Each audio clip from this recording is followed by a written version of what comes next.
Hello everyone, I hope आप सब अच्छे होंगे। जैसे कि आप लोगों को पता है, अब आप लोगों का नेक्स्ट एग्जाम आने वाला है, तो उसी के लिए मैंने ये वीडियो प्रिपेयर की है और आपको ये वीडियो हमारे चैनल पे मिल जाएगी, तो आप इसे देख लीजिएगा। बहुत से बच्चे परेशान होंगे अब आगे क्या पढ़ना है, अब क्या एक्सप्लेनेशन पढ़ना है, क्या इंपॉर्टेंट क्वेश्चंस पढ़ने, तो उसको डिस्कस करने के लिए मैंने आज आपके लिए एक ये unit introduction to plant ecology और unit 2 ecology factor soil and water का कुछ इंपॉर्टेंट एक्सप्लेनेशन दिया है। तो इसको आप लोग चैनल पे जाके देख लीजिएगा और आपके एग्जाम के लिए बहुत हेल्पफुल होने वाली है। वीडियो में हमारे साथ लास्ट तक बने रहिएगा। सो हम लोग स्टार्ट करते हैं। यहाँ पर हम लोग इसके introduction, soil, origin, formation of soil, soil profile ये सब देखेंगे और इसके स्ट्रक्चर में जो हमारे बेसिक टॉपिक्स हैं वो बहुत इंपॉर्टेंट है। आपके बहुत से टॉपिक ऐसे हैं जो आपको एग्जाम में देखने को मिलेंगे, इस वजह से यहाँ पर मैं डिटेल में आपको वो एक्सप्लेन करूंगी और उनको आप अच्छे से तैयार करेंगे तो आप उसको वहां पर आंसर के फॉर्म में भी एज इट इज लिख सकते हैं। तो यहाँ पर हम लोग क्या पढ़ेंगे, सॉइल का ओरिजिन कैसा होता है, उसका फॉर्मेशन कैसा है, सॉइल प्रोफाइल डायग्राम क्या होता है, वाटर का कंटेंट कितना है, टाइप्स ऑफ प्रेसिपिटेशन कितने होते हैं और वाटर की प्रॉपर्टीज क्या होती हैं। बहुत सारे और क्वेश्चन है, लाइक वाटर साइकिल क्या है, कॉम्पोजिशन ऑफ सॉइल क्या है, ये सारा कुछ भी हम डिटेल में देखेंगे। तो सबसे पहले हम लोग यहाँ पर क्या पढ़ेंगे, यहाँ पे हम लोग बायोटिक और अबायोटिक कंपोनेंट्स के बारे में पढ़ेंगे। मैंने जितने भी अपने इंपॉर्टेंट क्वेश्चन की वीडियो बनाई है, आप लोगों को पता होगा, जितने भी मेरे इंपॉर्टेंट क्वेश्चन होते हैं वो हमारे क्या रिलेटेड होते हैं, हमारे प्रीवियस ईयर से रिलेटेड होते हैं और हमारे यूनिट के टॉपिक होते हैं। तो क्या करना है आप लोगों को बस इसी यूनिट्स को जो मैं एक्सप्लेन कर रही हूँ, इसको अच्छे से देखना है और समझना है। आपके आंसर यहीं से प्रिपेयर हो जाएंगे। तो देखिए, हम लोग अबायोटिक और बायोटिक फैक्टर की बात करते हैं। हमारा जो क्वेश्चन है वो बेसिक क्वेश्चन सबसे पहले पूछते हैं, अबायोटिक और बायोटिक फैक्टर क्या होता है। तो यहाँ पर इसके दो मेजर फैक्टर्स की बात करिए जिसको हम डिटेल में बताएंगे। अब हम लोग आगे देखते हैं इसके कुछ एक्सपेक्टेड लर्निंग आउटकम्स है जो हमें क्या है इस यूनिट में स्टडी करना है। जैसे कि क्या-क्या सॉइल फॉर्मेशन के प्रोसेस हैं, कंपोजिशन को डिस्क्राइब करना है, क्या-क्या हमारी सॉइल की प्रॉपर्टीज हैं, स्ट्रक्चर ऑफ सॉइल होरिजन हमारे 3 में होंगे, ए, बी, सी, उसको भी हम डिटेल में पढ़ेंगे। उसके बाद हमारे क्या-क्या डिफरेंट फॉर्म्स हैं हमारे वाटर के, रिसोर्सेज के, क्या-क्या प्रॉपर्टी है वाटर की और साथ ही साथ हाइड्रोलॉजिकल साइकिल जो है उसकी इंपॉर्टेंस क्या है। तो ये सारे जो आउटकम्स हैं ये हम क्या इस यूनिट में देखेंगे और पढ़ेंगे। तो बेसिकली अब हम लोग सॉइल के बारे में पढ़ते हैं। तो जो सॉइल है वो क्या है, हमारी outer layer of earth crust. देखिए यहाँ पर साफ बता रहे हैं ये outer layer of earth crust है और इसको हम क्या कहते हैं, सोलम कहते हैं। तो बेसिकली ये किसके लिए हेल्प करती है, इट्स अ एक तरह का ये सपोर्ट मटेरियल होता है। ठीक है, तो ये अब यहाँ पर आपसे इसका फंक्शन भी पूछा जा सकता है, तो ये लाइन आप पढ़ सकते हैं, soil act as a substrate that provides mechanical support to the plant and as a reservoir of water and nutrition for plants। तो देखिए, अगर आपको सॉइल का फंक्शन अच्छे से पता है तो आप इस टाइप के फिल इन द ब्लैंक्स अगर होंगी ना तो वो भी अच्छे से कर लेंगी। तो यहाँ पर बेसिक इन्होंने सॉइल की बात की है, वो एक तरह का सपोर्ट सिस्टम होता है जो कि हमारे प्लांट्स में ग्रोथ में हेल्प करता है।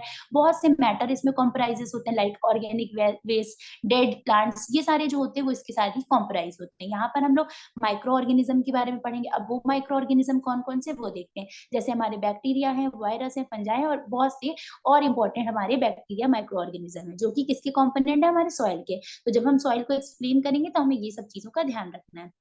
व्हाट इज सॉइल, अब यहाँ पे देखिए डायरेक्टली क्वेश्चन आपको दिख रहा होगा, व्हाट इज सॉइल, तो मींस आपका सॉइल क्या है आपको ये पता होना चाहिए। तो ये एक तरह का नेचुरल रिसोर्स है जो क्या करता है, जो फॉर्म्ड होता है वेदरिंग रॉक से, मतलब ब्रेकिंग रॉक से फॉर्म होता है। और यहाँ पर क्या, हम यहाँ पर एक मैट्रिक्स की बात करेंगे। मैट्रिक्स इन द सेंस एक तरह का सब्सटेंस, जैसे यहाँ पे सैंड, स्लिट और क्ले को मिला के बनता है। तो यहाँ पर हम इसको डिटेल में पढ़ेंगे। उसके बाद इसमें कुछ कुछ एलिमेंट्स की बात करेंगे, वो कौन से एलिमेंट्स की आप देख सकते हैं, weathering and fragmentation of parent rock material. ठीक है, तो इसको भी आपको अच्छे से देखना है कौन कौन से यहाँ पर एलिमेंट्स यूज हो रहे हैं। ठीक है, अब हम लोग इसके आगे पढ़ेंगे इसके स्ट्रक्चर और ओरिजिन के बारे में। तो यहाँ देख सकते हैं इसका ओरिजिन और फॉर्मुलेशन ऑफ सॉइल का देखें तो देखिए, जब हमें सॉइल का कोई भी लॉन्ग टाइप का क्वेश्चन पूछा जाता है तो हमें उसमें उसकी डिटेल हिस्ट्री बतानी होगी। इट मीन्स ये नहीं कि बस आपने सॉइल एक्सप्लेन किया वो आंसर फिनिश हो गया, नो, ऐसा हमें नहीं करना है, हमको उसके ओरिजिन और फॉर्मेशन भी बताना है। तो ओरिजिन, ये जो प्रोसेस था सॉइल फॉर्मेशन का, वो इसको हम सॉइल जेनेसिस कहते हैं, जो किसने प्रपोज किया था, हेंस जेनी ने। किसमें किया था,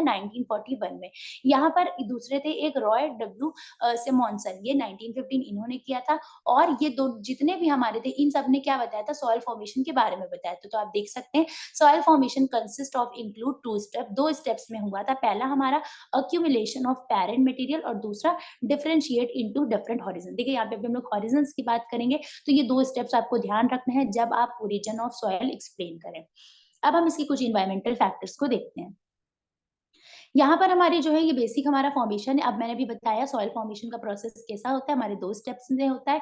एक हमारा एक्यूमुलेशन से था और दूसरा हमारा एंड अब जैसे यहाँ पे जो एक्यूमुलेशन है उसकी बात करते हैं। ये हमारे क्या करते हैं, हमारे ऑर्गेनिक मैटर सरफेस पे क्या करते हैं, physical, chemical, biological, anthropogenic process को इन्वॉल्व करते हैं। देखिए हमारे सॉइल में जो 2 प्रोसेस थे, उनको भी कैटेगराइज़ किया गया है डिफरेंट डिफरेंट स्टेज में। जैसे यहाँ पर पहला है हमारा वेदरिंग ऑफ रॉक, तो आपसे कभी-कभी डिफाइन में डायरेक्टली पूछ लेते हैं वेदरिंग ऑफ रॉक क्या होता है, और कभी-कभी जब आप लॉन्ग में एक्सप्लेन करते हैं तो आपको उसके साथ ये भी एक्सप्लेन करना पड़ता है। यहाँ पर रॉक्स की ब्रेकिंग देखने को मिलती है, दैट्स कॉल्ड वेदरिंग, ठीक है? अब यहाँ पर जब हम वेदरिंग देखते हैं तो वो भी 2 तरह की होती है, एक हमारी फिजिकल होती है और एक हमारी केमिकल होती है, तो इसको भी इन्होंने डिटेल में बताया है। जो रॉक्स के पीसेस ब्रेक होते हैं स्मॉल पीसेस में, ठीक है? तो उसके बारे में इन्होंने बताया वो क्यों होते हैं, तो देखिए आप देख सकते हैं जैसे कि रेनफॉल, विंड, ये सारा रीजन है जिसकी वजह से क्या होते हैं, हमारे रॉक्स ब्रेक करते हैं। तो यहाँ पे वेदरिंग ऑफ रॉक्स आपके लिए बहुत इंपॉर्टेंट है as a long and defined दोनों।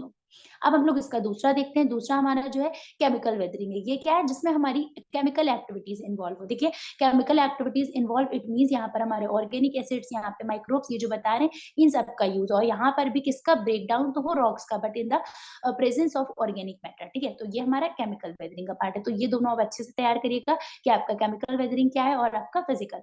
अब हम लोग बात करते हैं मिनरलाइजेशन और ह्यूमिफिकेशन। मिनरलाइजेशन और ह्यूमिफिकेशन भी इसी का पार्ट है।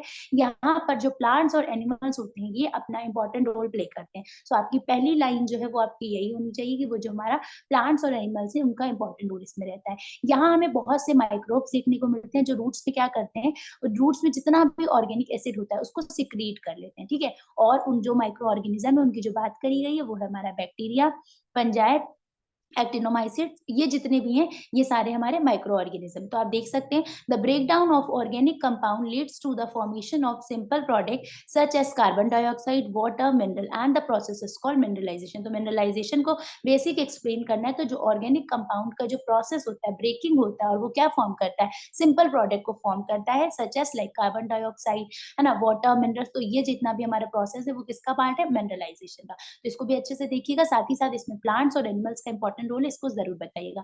इसके फैक्टर्स भी पूछे जाते हैं, फैक्टर्स आपको पता होना चाहिए। तो देखिए बहुत से फैक्टर्स हैं, मतलब फैक्टर इन द सेंस उसको आपको इसकी कैरेक्टरिस्टिक पता होनी चाहिए। तो देखिए कैरेक्टरिस्टिक पता होने के लिए आपको ये पता होना चाहिए कि सॉइल प्रोफाइल फैक्टर होता क्या है। तो देखिए यहाँ पर ये जो हमारा सॉइल प्रोसेस हो रहा है, जो सॉइल फॉर्मेशन का प्रोसेस हो रहा है, वो हमारा किस पे डिपेंड है, वो हमारा पैरेंट मटेरियल पे डिपेंड है, और किस पे, हमारा टोपोग्राफी पे डिपेंड है, क्लाइमेट पे डिपेंड है। तो आपको ये पता होना चाहिए कि जो हमारा प्रोसेस हो रहा है सॉइल फॉर्मेशन का वो किस पे डिपेंड है, ठीक है? अभी आपको आगे डायग्राम्स पिक्चर पे देखने को मिलेगा तो आप समझ जाएंगे। अब पेरेंट मटेरियल की बात करें, जो पेरेंट मटेरियल है ये हमारे सॉइल की कैरेक्टरिस्टिक को एक्सप्लेन करता है, साथ ही साथ ये भी डिटरमाइन करता है कि सॉइल की प्रॉपर्टी कैसी है, ठीक है? तो ये आप ये ध्यान रखिएगा कि जो पेरेंट मटेरियल है उसका काम क्या है, तो वो कैरेक्टरिस्टिक को डिसाइड करता है सॉइल की, और उसका ये एक तरह का क्या होता है, ये पेरेंट मटेरियल जो होता है ये पार्ट होता है सॉइल का।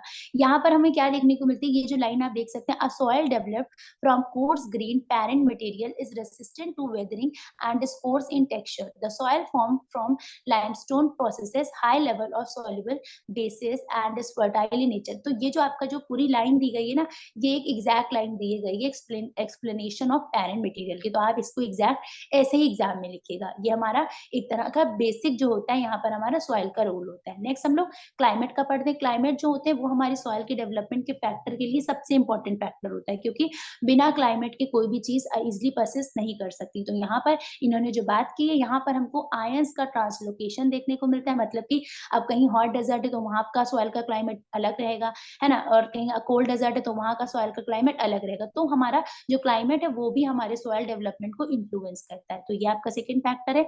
इसके बाद यहाँ पर प्रेसिपिटेशन जो होती है वो लैक, मतलब हमें प्रेसिपिटेशन नहीं देखने को मिलती है। साथ ही साथ हमको एक एंजाइम कैटालिस्ट रिएक्शन देखते हैं यहाँ पे आप देख सकते हैं enzyme catalyst reaction are sensitive to high temperature and attain a maximum between 30 and 35 degree Celsius. देखिए ये आपको टेम्परेचर याद रखना होगा, ये बहुत पूछा जाता है, ठीक है? उसके बाद the rate of percolation of water, that is the movement of water from one part of the soil is another, is also affect the climate. तो ये देखिए ये एक तरह का रीजन है, ये पूछा जाता है कि एक पार्ट से दूसरे पार्ट में कौन सा मूवमेंट होता है, तो वो एक तरह का रेट ऑफ पर्कुलेशन दिखाता है। तो ये आपको पता होना चाहिए। और यहाँ पर आपको ये भी साथ ही साथ पता होना चाहिए कि यहाँ पे कौन कौन से बायोलॉजिकल प्रोसेस होते हैं। तो जो भी बायोलॉजिकल प्रोसेस होते हैं उनके साथ ही साथ उनका टेम्परेचर जो होता है वो राइज करता है। तो आपको ऐसे question fill in the blanks में देखने को मिलेंगे। अब हम लोग टोपोग्राफी हिड्रोग्राफी की बात करते हैं, जहाँ पर हम क्या देखते हैं, जहाँ पर हम सॉइल फॉर्मेशन के इम्पैक्ट देखते हैं, मतलब कि यहाँ पे हम क्या देखते हैं कि ये देखते हैं कि हमारे सरफेस पे सॉइल का क्या कैसा कैसा एक तरह का ग्राफ है। तो वो भी हम डिटेल में पढ़ेंगे, जब हॉरिज़न्स पढ़ेंगे तो हमें क्लियर हो जाएगा। अब हम लोग देखते हैं यहाँ पर बायोलॉजिकल फैक्टर। तो देखिए बायोलॉजिकल फैक्टर बेसिकली हमारे क्या है, वेजिटेशन है, कैसा माइक्रो ऑर्गेनिज्म है और फ्लोरा फौना का क्या रोल है, ये आपको सबसे ज़्यादा पता होना चाहिए। तो देखिए हम देख सकते हैं जितने भी बायोलॉजिकल प्रोसेस है वो हमारे क्या करता है, वो हमारे एक तरह के मतलब एक ऑर्गेनिज्म को कैरी करता है, जिसमें हमें क्या पता चलता है कि प्लांट्स का क्या रोल है और हमारे एनिमल्स का क्या रोल है, ठीक है? तो ये भी एक तरह का बायोलॉजिकल फैक्टर है। अब यहाँ पर हम क्या देखेंगे, यहाँ पर हम देखेंगे कितने नंबर ऑफ माइक्रोब्स जो है हमारे डेजर्ट सॉइल। अब देखिए हर जगह के जो माइक्रोब्स होते हैं वो डिफरेंट डिफरेंट होते हैं, तो वो हम देखेंगे यहाँ पे कितने नंबर ऑफ माइक्रोब्स हैं और यहाँ पे कौन से ऑर्गेनिक मैटर लैक कर रहा है। तो वो आपको तब पता चलेगा जब आपको ये पता होगा कि जहाँ पे हम हैं वहाँ का वेजिटेशन कैसा है, ठीक है, वहाँ पे फ्लोरा फौना कौन से कॉम्पोजिशन में है, तब हमें पता चलेगा। अब ये देखिए एक डायग्राम है जो कि साफ साफ रिप्रेजेंट कर रहा है कि सॉइल फॉर्मेशन का क्या क्या प्रोसेस होता है। तो आप इसको अपनी कॉपी में एक साइड में रफ पेज पे इसको बना लें, बिल्कुल एज इट इज, ठीक है। आपका कोई भी सॉइल से रिलेटेड क्वेश्चन आता है, तो वहाँ पर आपको इस टाइप का डायग्राम बनाना होगा। क्यों? क्योंकि इसमें आपके जितने भी बायोलॉजिकल, क्लाइमेट के जितने भी फैक्टर हैं, वो सारे इंक्लूड है। आप देख सकते हैं सॉइल के आप सॉइल सेंटर में और सॉइल के कितने फैक्टर्स हैं, क्लाइमेट है, टाइम है, बायोलॉजिकल ऑर्गेनिज्म है जिसमें हमारे प्लांट्स हैं, एनिमल है, माइक्रोब्स है, ठीक है? पैरेंट मटेरियल है, टोपोग्राफी है, ये सारा कुछ जो है वो डिटेल में आपको यहाँ पर देखना है। तो ये जो डायग्राम है इससे आप क्या करेंगे, आप इसमें ईज़िली सारे हॉरिज़न्स को एक्सप्लेन कर सकते हैं, साथ ही साथ कैसे हम डायग्राम के थ्रू अपने सॉइल्स के जितने भी फैक्टर हैं उनको रिप्रेजेंट करें, तो वो हम इस प्रोसेस से कर सकते हैं। तो ये आप एक डायग्राम को एज़ इट इज़ अपनी कॉपी में बना लीजिएगा। अब हम लोग डिस्कस करते हैं कंपोज़िशन ऑफ सॉइल। तो देखिए कंपोज़िशन ऑफ सॉइल की अगर हम बात करें, तो सॉइल हमारे 4 एलिमेंट्स को बेसिकली जो है कंपोज़ करता है। आप डायग्राम में देख रहे हैं, इसको भी आप अपनी कॉपी में बना लीजिएगा। कितना-कितना कंटेंट होता है, ये आप सबको याद रखना होगा और आपको अपने आंसर्स को अच्छा प्रेज़ेंट करने के लिए डायग्राम्स का यूज़ करना होगा। ये मैं बार-बार बोल रही हूँ, जितने भी आप डायग्राम्स बनाएँ, उन सब में इस टाइप के जितने भी क्वेश्चन्स बना यूज़ करते हैं, इसमें जितने भी आंसर लिखे हैं, उन सब में इस टाइप के डायग्राम ज़रूर बनाएँ, क्योंकि ये जो डायग्राम होते हैं, ये आपके आंसर को बहुत बेटर तरीके से एक्सप्लेन करते हैं, ठीक है? तो यहाँ पर ये एज़ इट इज़ आप देख सकते हैं कितना ऑर्गेनिक मैटर है 4%, एयर 25%, मिनरल 46%, वाटर 25%। तो ये जो फिगर है, ये आपका कॉम्पोज़िशन ऑफ सॉइल को एक्सप्लेन कर रहा है, ठीक है? तो ये आप इसको एज़ इट इज़ अपने आप जितना भी रेट ऑफ परसेंटेज है, इसको कॉपी पे आप लिख सकते हैं। अब हम लोग देखेंगे आगे कि इसका क्या रोल है, क्या फीचर्स हैं, इन सब के बारे में बात करेंगे। तो यहाँ पे हमारे एयर और वाटर की इन्होंने यहाँ बात की। देखिए बेसिकली आप लोगों को पता ही है एयर एयर का काम क्या होता है, ये बेसिकली हेल्प करता है किसके प्रोसेस में, ऑक्सीडेशन के। और ये क्या काम करता है, जितने भी हमारे ऑर्गेनिक मटेरियल होते हैं, उनको कन्वर्ट करता है किसमें, एलिमेंट्स में। अब वो एलिमेंट्स कौन से हैं, आप लोगों को पता ही है। सैंडी सॉइल होती है तो उसका क्या काम होता है, वो क्या करता है, वो सॉइल्स के बीच में क्या एक पर्कुलेशन पार्टिकल्स को डेवलप करती है, ठीक है? और साथ ही साथ यहाँ पर लीचिंग की बात की तो लीचिंग का प्रोसेस आपको पता है, in the area of low evaporation rate water moves downward and dissolve the soluble minerals together with the soluble humus material and the process. देखिए ये जो आपका लीचिंग है, ये कई कई बार इल्यूवेशन में भी पूछा जाता है, मतलब पूछा जाता है कि व्हाट इज इल्यूवेशन, तो बच्चे कंफ्यूज हो जाते हैं, लीचिंग को ही इल्यूवेशन कहते हैं। और यहाँ पर हमको एक तरह का ये प्रोसेस होता है जहाँ पे हमारा वाटर डाउनवर्ड मूव करता है और बहुत से जो मिनरल्स होते हैं वो क्या करते हैं, एक साथ बाइंड करते हैं, ठीक है? और जो बाइंड करते हैं वो हमारा कौन सा कहलाता है, वो ह्यूमस मटेरियल। और ये पूरे प्रोसेस को लीचिंग कहलाते हैं। ये आपका 2 मार्क्स में आता है, तो इसको एज़ इट इज़ आपको अपने एग्ज़ाम में लिखना है। अब हम लोग वाटर के डिफरेंट टाइप्स की बात करते हैं, तो यहाँ ग्रेविटेशनल वाटर की बात हो रही है। तो ग्रेविटेशनल वाटर और कैपिलरी 2 तरह के वाटर की बात हो रही है और साथ ही साथ एक इन्होंने यहाँ पे हाइग्रोस्कोपिक वाटर कई-कई बार पूछ लेते हैं, सिंपल सा पूछ लेंगे, कैपिलरी वाटर क्या होता है? अब यहाँ पर देखिए हम लोग देखेंगे इसमें कि हमारा जो कैपिलरी वाटर है वो क्या है, तो यहाँ पर कितना अमाउंट ऑफ वाटर जो होता है हमारी सॉइल में रिटेन हो रहा है, साथ ही साथ कितना ग्रेविटी इसमें लग रही है, ये जो होता है ये हमारा एक तरह का किसका पार्ट होता है, कैपिलरी वाटर का। और हाइग्रोस्कोपिक वाटर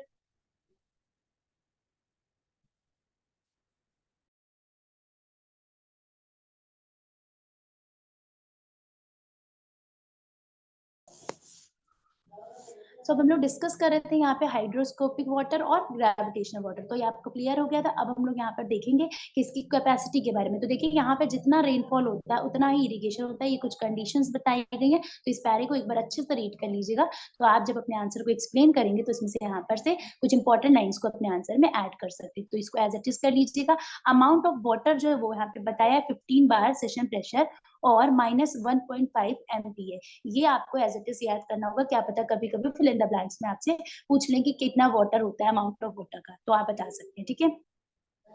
अब हम लोग देखते हैं यहाँ पर आपके स्ट्रक्चर की बात। तो ये आपका क्या है, बेसिकली यहाँ पर हम लोग इसकी मैट्रिक्स की बात करेंगे, कौन-कौन से ग्रेन्यूल्स यूज़ होते हैं, ये सारा डिटेल में पढ़ेंगे। तो देखिए, जो लार्जेस्ट पार्टिकल ऑफ सॉइल्स होते हैं, वो यहाँ पे इन्होंने बात की, उनकी साइज़ की 0.05 टू 2.0 mm, ठीक है। ये जो होते हैं, ये हमारे जो होते हैं, ये एक तरह की इनकी रेंज होती है, इनकी साइज़ होती है, और क्ले का साइज़ भी अलग दिया है, तो ये आप ध्यान रखिएगा।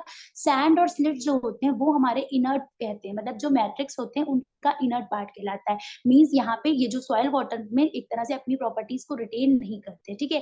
क्ले हमारा एक्टिव पोर्शन होता है, जो हमारे सॉइल मैट्रिक्स के साथ मिक्स हो जाता है, तो इसको आपको एज इट इज तैयार करना है। निगेटिव चार्ज आयन हमको क्ले पार्टिकल्स पे देखने को मिलते हैं, और यहाँ पर हमें जो पॉजिटिव आयन है वो रिलीज, मतलब सॉइल वाटर में हमको रिलीज होने के लिए देखने को मिलते हैं, ठीक है।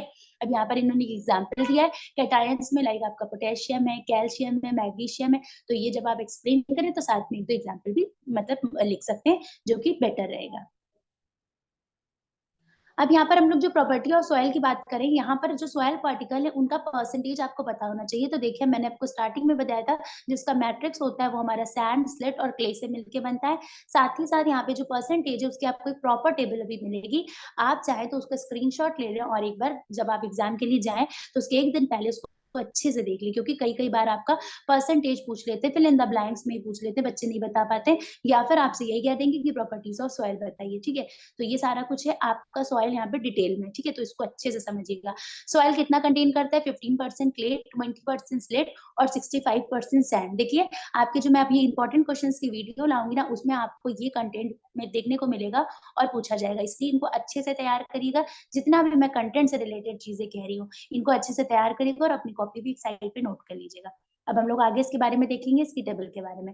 तो आप देख सकते हैं यहाँ पर अभी आपको ये जो टेबल दिख रही है, इसमें आपका पार्टिकल नेम है और साइज रेंज। देखिए बेटा, साइज रेंज जो है वो इतना नहीं पूछा जाता, और वो थोड़ा सा मतलब एक तरह से वेरिएशंस भी अगर आप लिखेंगे तो वो इतना मार्क्स कटिंग नहीं होता है, बट आपको इसका percentage composition as it is तैयार होना चाहिए, जो भी है, ठीक है। जिसको आप टेबल के फॉर्म में भी एक्सप्लेन कर सकते हैं आंसर्स में, और आप ऐसे sand is equal to a percentage में भी लिख सकते हैं, वो आपकी चॉइस है। अब ये टेबल एज इट इज आप अपनी कॉपी पे बना लीजिए, या फिर इसका स्क्रीनशॉट ले लीजिए। अब यहाँ पे हमारा है सॉइल टेक्सचर ट्रायंगल। ये जो है, यहाँ पर ये बता रहे हैं कि हमारी सैंडी क्ले कैसी होती है, लोम क्ले कैसी होती है, सिल्टी क्ले कैसी, तो इन सबका क्या परसेंटेज कॉम्पोजिशन बता रहे हैं। सॉइल टेक्सचर ट्रायंगल का कभी कभी शॉर्ट नोट्स में आता है, तो आप अगर ये डायग्राम बना देंगे तो ये अच्छा रहेगा। लेकिन अगर आप इतना भी बता देंगे ना, इसमें कितने टाइप ऑफ क्लेस यूज हो रही है, कितनी सैंडी सॉइल्स यूज हो रही है, तो वो भी आपके लिए बेनिफिट होगा। तो आप उसको डायग्राम को, इसमें जितनी भी सॉइल्स यूज हुई है उनके नेम को आप अपने साइड में कॉपी पे लिख लो, ठीक है। अब इसके बाद आपका ये जो इसमें जो आपका ट्रायंगल की बात करिए, इसको कैसे डिटेल में इसमें एक्सप्लेन करना है, उसके लिए आपको यहाँ पर एक कैटेगराइज फॉर्म में टेबल दी गई है, जिसको आप देख सकते हैं। एक साइड आपके सॉइल के टाइप दिए गए और दूसरी तरफ पार्टिकल्स की साइज दी गई है। देखिए, साइज याद करने में कोई दिक्कत नहीं, अगर आप जैसे 1 2 नॉर्मल 1 से 10 की रेंज में होती है, अब कौन सी कितने में होती है वो आपको याद करनी पड़ेगी, तो आप एक तरह से ऐसे याद कर सकते हैं। लाइक आपने वेरी फाइन तैयार करी, तो इसमें आपने कर लिया 5 m, 1 से 5 m ऐसे करके आप तैयार कर लीजिए। लेकिन अगर आप नहीं प्रॉपर तैयार करते तो आंसर में मत लिखिएगा, क्योंकि कई बार इसके मार्क्स कटते हैं, फिर आप सिर्फ सॉइल टाइप्स भी लिख देंगे तो वो भी करेक्ट होगा। तो ये जो टेबल है, ये टेबल आपकी बहुत इंपॉर्टेंट है। और इसमें एक चीज और मैं बता दूं, इस टेबल को आप एज इट इज तो करेंगे, साथ ही साथ अगर आप इसकी जो ये ग्रैनुलर प्रिस्मेटिक जो साइज दी गई है वो आप नहीं तैयार कर पा रहे हैं, तो आप इतना बस कर लीजिएगा कि ये जो जितने भी सॉइल टाइप दिए गए उनको अच्छे से तैयार कर लीजिएगा। अभी के लिए आपका इतना ही है। अब नेक्स्ट वीडियो में मैं आपके लिए इंपॉर्टेंट क्वेश्चन लाऊंगी, और वो इंपॉर्टेंट क्वेश्चन जो है वो आपके लिए बहुत बेनिफिट करेंगे। लेकिन उससे पहले आपको ये एक्सप्लेनेशन वीडियो पूरी अच्छे से देखनी है, समझनी। जब एक बार वो अच्छे से आप तैयार हो जाएगा ना, तो जो मैं क्वेश्चंस डिस्कस करूंगी उसके कॉम्पोजिशन कितना है, उसका परसेंटेज कितना है, वो आप खुद से बता देंगे। तो इसके लिए ये वीडियो पूरी एंड तक देखिएगा, और उसके बाद मैं नेक्स्ट वीडियो अपनी अपलोड करूंगी, जिसमें हमारे इंपॉर्टेंट क्वेश्चंस रहेंगे। Thank you, bye bye, take care.